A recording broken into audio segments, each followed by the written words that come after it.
அனைவருக்கும் வணக்கம். திருப்பூரிலிருந்து எஸ் தியாகராஜன். இன்னைக்கு நம்ம பார்க்க இருக்கும் தலைப்பு வருமானத்தை பற்றி. யாரெல்லாம் அவங்க ஜாதக ரீதியாக வருமானம் ஈஸியாக எளிமையாக சம்பாதிக்க முடியுங்கிறத பார்க்க போகிறோம். அது அந்த அமைப்பு எப்படி அப்படின்னு கேட்டிங்கன்னா, எந்த ராசியோ என்ன லக்னமாவோ இருந்துட்டு போங்க, அதை பற்றி கவலை இல்லை. யாருக்கு எல்லாத்துக்கும் இருக்கும் இல்லையா, 12 ராசி இருக்கு இல்லையா, 12 ராசிக்கும் யாராவது ஒரு லக்னம் இருக்கும்.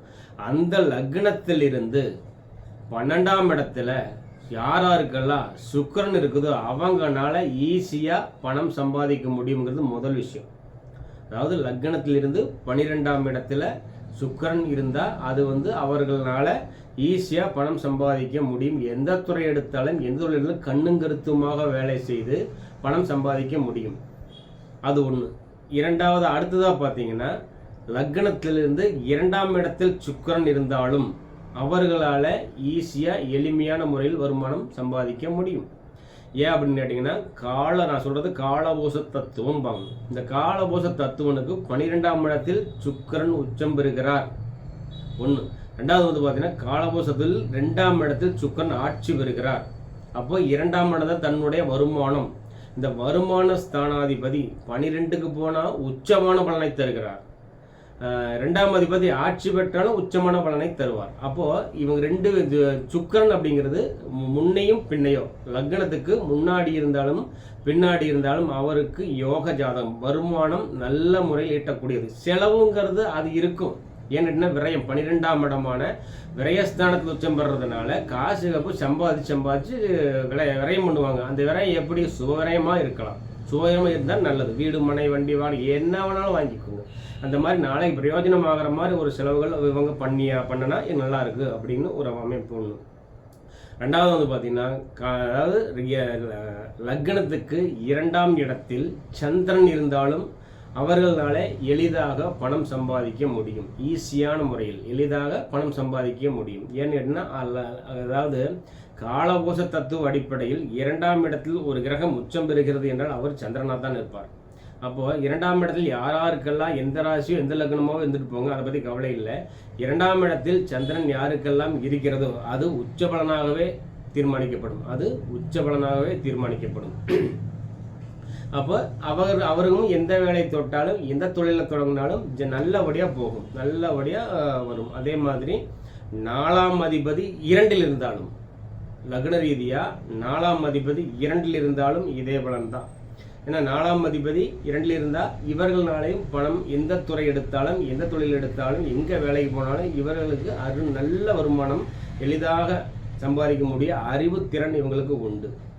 அடுத்ததாக பார்த்தீங்கன்னா, உங்களுக்கு சுக்கிரன் மீனத்தில் இருந்தாலும் இதே பலன் தான். என்னது, நல்லபடியாக பணம் எளிமையாக கிடைக்கும். அதே மாதிரி சுக்கிரன் ரிஷபத்தில் இருந்தாலும் இதே பலன் தான். உங்களுக்கு எளிமையான முறையில் வருமானம் கிடைக்கும். எந்த தொழில் எடுத்தாலும் நீங்கள் தைரியமாக துணிஞ்சு செய்யுங்கிறதுக்காக தான் நான் இவ்வளோ தூரம் சொல்ல வரேன்.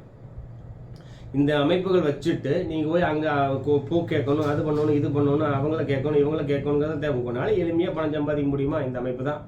அதாவது முன்னும் பின்னும் சுக்கரன் இருக்கணும். லக்னத்துக்கு முன்னும் பின்னும் சுக்கரன் இருக்கணும். இல்லாட்டி மீனத்திலேயோ ரிஷபத்திலேயோ சுக்கரன் இருக்கணும். அல்லது லக்னத்துக்கு 2ஆம் இடத்துல சந்திரன் இருக்கணும். அல்லது 4ஆம் அதிபதி 2இல் இருக்கணும். இந்த மாதிரி அமைப்புகள் எல்லாம் இருந்துச்சுன்னா உங்களுக்கு எளிமையான முறையில் வருமானம் சம்பாதிக்கக்கூடிய அமைப்பு உண்டு. அடுத்தபடியாக பார்த்தீங்கன்னா, உங்களுக்கு 4ஆம் இடத்தில் குரு பகவான் இருந்தால், ஏன்னா காலபூசனுக்கு பணம், பெரும் பணத்துக்கு அதிபதி குரு பகவான் 4இல் உச்சம் பெறுகிறார். அப்போ யாருக்கெல்லாம் எந்த ராசியோ எந்த லக்னமோ இருந்துட்டு போங்க, யாருக்கெல்லாம் 4இல் குரு இருக்கிறதோ அவர்களுக்கு குரு உச்சமாகவே இருப்பார், உச்சமாகவே தீர்மானிக்கப்படுகிறார். அவர்களும் எந்த தொழில் எடுத்தாலும் எந்த துறை எடுத்தாலும் மேன்மைக்கு வரக்கூடிய அமைப்பு நல்லபடியாக இருக்குது.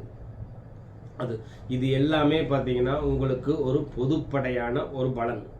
ஜோதிட விஷயத்தில் இது பொதுப்படையான அவரவர் சுயஜாதகம், அவரவனுடைய சுயஜாதகம் ஒரு தனிப்பட்ட ஒரு பலனை தரும். எப்படின்னு கேட்டிங்கன்னா, இவங்க எல்லாருமே இந்த பாதகாதிபதி, திதி சூனியாதிபதி, இந்த மாதிரி ஒரு சிக்கல் அதாவது 6 to 12க்கு அதிபதி, இந்த மாதிரி ஒரு பாவகிரகங்கள் தொடர்பு ஏற்படும் போது இவர்களுக்கு இந்த வருமானம் தடை கிடைக்காம போகாது. கண்டிப்பாக சொல்கிறேன், கிடைக்காம போகாது. கண்டிப்பாக கிடைக்கும். அந்த செலவு சுப செலவாக பண்ண முடியாமல் வீணாக செலவு பண்ணுற மாதிரி, வெட்டி செலவு பண்ணுற மாதிரி உங்களுக்கு ஆகிடும். இது எல்லாமே தன்னுடைய தசாபுத்தி காலங்களில் இதனுடைய பலன் கண்டிப்பாக சொல்கிறேன், இது நடக்கும். இந்த மாதிரி இருந்தால் இப்போ உங்களுக்கே தெரியும். ஒரு ஜாதகத்தை எடுத்து பாருங்கள். லக்னத்தில் சுக்கிரன் இருந்தாலும் இதே பலன் தான். ஏன்னு கேட்டிங்கன்னா 2ஆம் அதிபதி லக்னத்தில் இருக்குதுங்க. 2ஆம் அதிபதி லக்னத்தில் இருக்குதுன்னா வருமானம் தேடி லக்னத்துக்கு வருது. அப்போது உங்களுக்கு நம்மளால் எல்லா விதத்திலுமே எந்த இடத்துல வேணாலும் போய் ஜெயிச்சு வர முடியும். ஆனால் நமக்கு அந்த இது இல்லை. அந்த எப்படி அங்கே போய் கேட்கணும், இதை போய் கேட்கணும், ஒரு பயம், இந்த உணர்வுகள், இதெல்லாம் இந்த பயத்தெல்லாம் சுட்டி காட்டுறது யாருன்னு கேட்டிங்கன்னா நம்மளுடைய சுயஜாதகம். இந்த சுயஜாதகத்தில் இவர் பாதகாதிபதி நட்சத்திரமாக இருக்காரா, திதி சூன்யாதிபதி நட்சத்திரமாக இருக்காரா, முடக்கில் போய் சிக்கியிருக்கிறாரா, அல்லது பாவகிரகங்களின் தொடர்பு ஏற்பட்டிருக்குதா, அல்லது 6 to 12 கிரகத்தினுடைய தொடர்பு ஏற்படுது. இத்தனையும் பார்த்து அது நல்ல முறையில் ஒரு வேலையை செஞ்சு இது ஒரு பாவிகளோட தொடர்பு பெற்றிருக்குதா இல்லையா அப்படின்னு தன்னுடைய சுயஜாதகம் தான் சொல்லும். இந்த சுயஜாதகத்துக்காக தான் நீங்கள் நம்ம ஜாதகத்தில் பாவிகளோட தொடர்போ அல்லது திதி சூன்யத்தில் போய் மாற்றுறதோ அல்லது முடக்கில் போய் மாற்றுறதோ அல்லது பாதகாதிபதி அவங்களுக்கு தொடர்பு ஏற்படுறதோ இந்த மாதிரி இருக்குதா இல்லையான்னு ஒரு தடவை பார்த்துட்டு நீங்கள் ஒரு தொழில் தொடங்குறதா இருந்தாலும் ஒரு வேலை வெட்டிக்கு போகிறதா இருந்தாலும் எடுத்து பாருங்கள். தைரியமாக ஒரு துணிஞ்சு வேலை செய்யுங்க. கண்டிப்பாக உங்களால் இந்த ஜென்மத்தில் இந்த உலகத்தில் பிறந்ததுக்காக நல்ல ஒரு லெவலை அடைய முடியும். இதுக்காக பயம் அதை தொட்டால் காசு போயிடுமா, இதை தொட்டால் பணம் போயிடுமா, அந்த மாதிரிலாம் உங்களுக்கு என்னவே வேண்டாம். ஏன்னா இந்த அமைப்பு தான் வருமானம். ஒரு வருமானம் எப்படி வருதுங்கிறத நான் சொல்லிட்டேன். அதாவது நான் முன்னாடியெல்லாம் சொன்னது போல தான் எப்படி வருங்க அமைப்பை நான் சொல்லிட்டேன். இந்த மாதிரி இருந்துட்டா உங்களுக்கு ஜாதகம் இன்றைக்கெல்லாம் மேக்ஸிமம் பார்த்தீங்கன்னா நிறைய பேருக்கு தெரிஞ்சிருச்சு.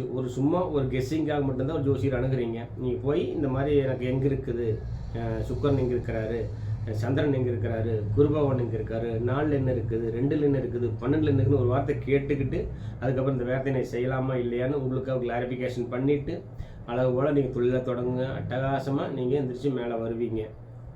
மேற்கொண்டு ஏதாவது ஒரு சந்தேகம் வந்தால் ஒரு கமெண்டில் கொடுங்க. வீடியோ பிடிச்சிருந்தா ஒரு லைக் பண்ணுங்கள், ஒரு ஷேர் பண்ணுங்கள், ஒரு சப்ஸ்கிரைப் பண்ணுங்கள். நன்றி, வணக்கம். நன்றி நண்பர்களே.